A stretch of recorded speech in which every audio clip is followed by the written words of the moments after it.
নমস্কার বন্ধুরা, welcome back to my channel. আজ আবার একটি নতুন ভ্রমণ কাহিনী নিয়ে আপনাদের সামনে উপস্থিত হলাম। পুরী গেলে আমরা সাইট সিনের জন্য কিছুটা সময় বরাদ্দ রাখি। আজ আমরা সেরকমই একটা জায়গা আপনাদের জন্য তুলে ধরব। পুরী সি বিচের ধার থেকে খুব অল্প সময়ের জন্য টোটো বা অটো ভাড়া করে এই জায়গাটা খুব সহজে ঘুরে আসা যায়। তাহলে আর দেরি নয়, জগন্নাথ দেবের নাম করে আমরা গল্পটা শুরু করলাম। আজ আমাদের গন্তব্য গুপ্ত বৃন্দাবন আর ওমকারেশ্বর টেম্পল। পুরী বিচের ধার থেকে আপনারা যে কোনো অটো বুক করে মাত্র 500 থেকে 600 টাকায় এই দুটো স্পট দেখে আসতে পারেন। এক্ষেত্রে দুটো বিষয় মাথায় রাখবেন। এক, রাস্তাটা প্রচন্ড খারাপ, আর সন্ধে 6টার মধ্যে কিন্তু এই আশ্রমটি বন্ধ হয়ে যায়। এই আশ্রমের প্রবেশ মূল্য জনপ্রতি 10 টাকা। বৃন্দাবন মানে কৃষ্ণের লীলাক্ষেত্র।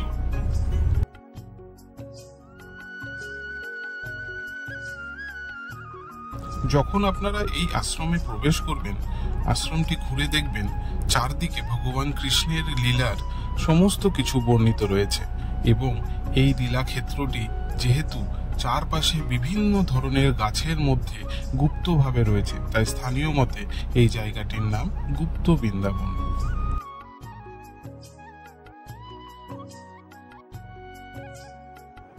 কথিত আছে শ্রী চৈতন্য মহাপ্রভু যখন পুরীতে এসেছিলেন তখন এখানেই সাধনা করেছিলেন।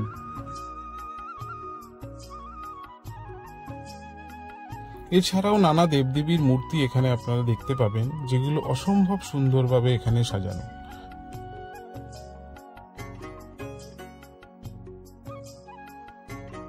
এটা কোথায় এসেছি? এটা আসছি আমরা গুপ্ত বৃন্দাবন গৌর বিহার। আচ্ছা, গুপ্ত বৃন্দাবন দেখার পর আমরা যাত্রা শুরু করলাম ওমকারেশ্বর টেম্পলের দিকে।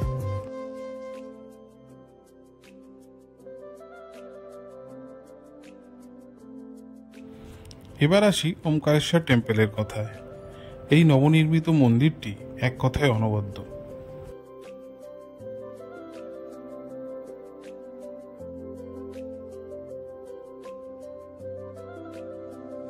এই মন্দিরটির সৌন্দর্য উপভোগ করতে গেলে আপনাদের আসতে হবে সন্ধ্যের দিকে।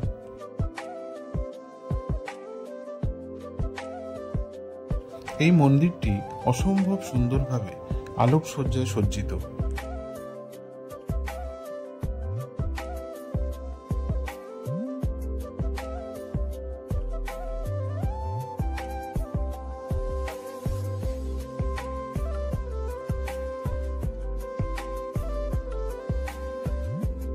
আগামীতে এই মন্দিরটি হতে চলেছে সবথেকে জনপ্রিয় মন্দিরের মধ্যে একটি।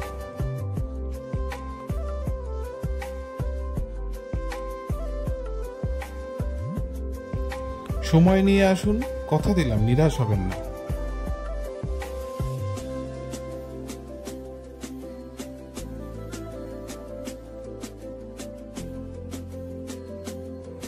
আমরা প্রতিনিয়ত নতুন নতুন ভিডিও এই চ্যানেলে দিচ্ছি।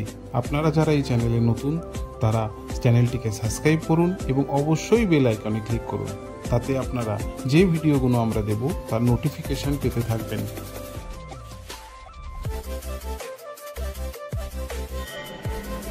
আপনাদের পাশে থাকার ফলে আমাদের পরিবার ধীরে ধীরে বড় হচ্ছে। এইভাবেই পাশে থাকুন। একটু লাইক এবং কমেন্ট অবশ্যই করে দেবেন, তাতে আমাদেরও কাজ করতে অনেক অনুপ্রেরণা দেয়। যে দুটো মন্দির ঘুরলি, কেমন ঘুরলি? বেঁচে ফিরলাম এই অনেক। আমরা প্রথমে দেখলাম গৌর বিহার গুপ্ত বৃন্দাবন। আচ্ছা, তারপরে আমরা ওই রাস্তায় গিয়ে এনএতে রাস্তায় উঠলাম। আচ্ছা, এনএতে রাস্তা বাইপাসে উঠতে ওই মন্দিরটার নাম দেখলে, ওর নাম হলো ওমকারেশ্বর শিবের মন্দির। আচ্ছা, ওমকারেশ্বর শিবের মন্দির দেখে বাইপাস মুহানা রাস্তা হয়ে আমরা আবার ফিরে এলাম হোটেল RL পর্যন্ত। আচ্ছা।